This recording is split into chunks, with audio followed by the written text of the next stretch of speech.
우리 건강이 정말 중요한데 이상하게도 대부분이 놓치고 있는 숨은 영웅 같은 미네랄이 하나 있어요. 오늘 바로 그 주인공 마그네슘에 대해 한번 제대로 파헤쳐보겠습니다. 혹시 우리가 사망 원인 2위 질병의 주범을, 그러니까 진짜 범인을 완전히 잘못 알고 있었다면 어떨 것 같으세요? 지금까지 심장병 얘기만 나오면 항상 지목되던 용의자들이 있었죠. 바로 콜레스테롤, 그리고 포화지방입니다. 다들 그렇게 알고 있었잖아요. 그런데 말이죠. 최근 연구들이 아니, 진짜 범인은 따로 있다 하면서 마그네슘 결핍을 딱 지목하고 있는 거예요. 와, 이거 정말 판이 뒤집히는 이야기 아닌가요? 자, 그럼 도대체 무슨 근거로 이런 주장을 하는 건지 지금부터 하나씩 파헤쳐 보겠습니다. 첫 번째 이야기, 바로 심장병의 숨겨진 주범에 대한 내용입니다. 이게 갑자기 튀어나온 얘기가 아니에요. 역사를 거슬러 올라가 보면 무려 1937년부터 마그네슘과 심장 건강의 관계에 대한 연구가 시작됐어요. 그리고 1957년에는 마그네슘 부족이 동맥경화의 원인이다라고 딱 못 박기까지 했죠. 그런데 바로 그 순간 콜레스테롤이라는 엄청난 슈퍼스타가 혜성처럼 등장하면서 모든 스포트라이트를 싹 가져가 버린 거예요. 그래서 마그네슘은 뭐랄까 아쉽게도 무대 뒤로 사라져버렸죠. 그리고 수십 년이 지난 지금 과학자들이 다시 이 잊혀진 영웅 마그네슘의 진짜 중요성을 재조명하기 시작한 겁니다. 영양 마그네슘 학회의 캐롤라인 딘 박사가 딱 한마디로 정리를 했는데요. 들어보세요. 스타틴 같은 약이 나온 지 20년이 넘었는데 왜 아직도 심장병이 사망 원인 1위일까요? 이건 콜레스테롤이 이야기의 전부가 아니라는 명백한 증거입니다. 와, 정말 우리가 당연하게 믿어왔던 것에 진짜 그럴까? 하고 다시 한번 생각하게 만드는 말이죠. 좋습니다. 그럼 이제 시야를 좀 더 넓혀볼게요. 마그네슘이 단순히 심장에만 좋은 게 아니거든요. 우리 몸 전체에서 도대체 어떤 엄청난 일들을 하는지 바로 우리 몸의 숨은 영웅 섹션에서 알아보겠습니다. 마그네슘을 왜 마스터 미네랄이라고 부를까요? 자그마치 300개가 넘는 우리 몸의 생화학 반응에 시동을 걸어주는 말 그대로 우리 몸의 자연산 스파크 플러그 같은 존재이기 때문이에요. 자동차도 스파크 플러그가 없으면 시동이 안 걸리잖아요. 우리 몸도 똑같다는 거죠. 이 비유 하나만 들어도 얼마나 근본적으로 중요한지 감이 딱 오시죠? 그럼 구체적으로 무슨 일을 하느냐? 와, 정말 많아요.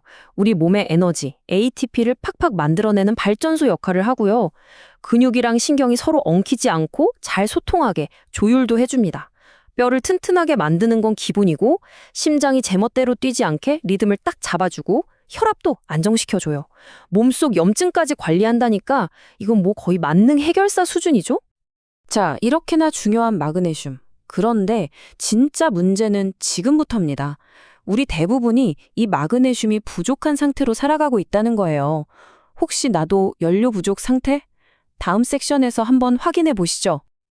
이거 정말 충격적인데요. 우리나라 사람 2명 중 1명, 그러니까 거의 50%가 마그네슘이 부족하다고 합니다. 그리고 이게 우리나라만 그런 게 아니에요. 미국은 상황이 더 심각해서 4명 중 3명이 부족하대요. 이건 그냥 전 세계적인 문제라고 봐야겠죠. 혹시 남의 얘기 같지 않으시죠? 자, 그럼 지금부터 한번 스스로 진단해 보세요. 제가 불러드리는 증상 중에 해당되는 게 있는지 체크해 보는 거예요. 늘 피곤하고 기운이 없으신가요? 갑자기 눈꺼풀이 파르르 떨리거나 자다가 다리에 쥐가 나진 않나요? 딱히 이유도 없는데 머리가 지끈거리고 불안한 마음이 드세요? 심장이 두근거리고 잠들기 힘든 마음이 많으신가요? 어떠세요? 이 중에 몇 개나 해당되세요? 단 하나라도 내 얘긴데? 싶으면 마그네슘 부족을 한 번쯤 의심해봐야 합니다. 반대로 마그네슘을 충분히 채워주면 우리 몸에 어떤 기적 같은 일이 일어날까요? 여기 놀라운 연구 결과가 있습니다. 마그네슘을 잘 챙겨 먹은 사람들은 그렇지 않은 사람보다 당뇨병에 걸릴 위험이 무려 47%나 낮았대요. 거의 절반 가까이 줄어든 거죠? 그리고 이건 정말 대단한데요. 만성 피로로 고생하던 사람들 10명 중 8명이 마그네슘을 보충하고 나서 상태가 좋아졌다고 해요. 80%라니? 엄청나죠? 특히 뼈 건강에 대한 이야기는 정말 재밌어요. 우리가 보통 뼈를 튼튼하게 하려면 뭘 먹어야 한다고 생각하죠? 그렇죠. 바로 칼슘이죠. 그리고 요즘엔 많은 분들이 비타민 D가 그 칼슘 흡수를 도와준다는 것까지는 잘 알고 계세요. 하지만 이 모든 쇼의 진짜 주인공, 최종 도수는 따로 있었습니다. 바로 마그네슘이에요. 마그네슘이 없으면 비타민 D가 잠에서 깨어나질 못해요. 활성화가 안 되는 거죠. 그리고 잠자는 비타민 D는 칼슘을 뼈로 데려갈 수가 없고요. 그러니까 마그네슘이야말로 이 모든 과정을 작동시키는 마스터키인 셈입니다. 이 키가 없으면 칼슘이랑 비타민 D 아무리 많이 먹어도 다 소용이 없는 거예요. 자, 그럼 이렇게 중요한 마그네슘 도대체 어떻게 채워야 할까요? 이제 가장 실용적인 해결책을 알아볼 시간입니다. 여러분의 식탁을 에너지로 가득 채우는 방법을 알려드릴게요. 아니, 근데 왜 이렇게 많은 사람들이 마그네슘 부족에 시달리는 걸까요? 가장 큰 이유 중 하나가 바로 가공 때문입니다. 우리가 매일 먹는 하얀 쌀밥, 하얀 빵 있잖아요. 원래는 마그네슘이 풍부한 곡물이었는데 이걸 부드럽고 하얗게 만드는 과정에서 마그네슘이 무려 96%나 사라진다는 거예요. 정말 거의 다 없어진다고 봐야죠. 놀랍지 않으세요? 그렇다면 우리 식탁에서 뭘 더하고 뭘 빼야 할까요? 아주 간단합니다. 왼쪽을 보세요. 시금치 같은 짙은 녹색 채소, 아몬드나 호박씨 같은 견과류, 거물콩, 렌틸콩, 그리고 현미, 심지어 기분 좋게 다크 초콜릿도 있어요. 이렇게 자연 그대로의 음식들이 최고의 마그네슘 공급원입니다.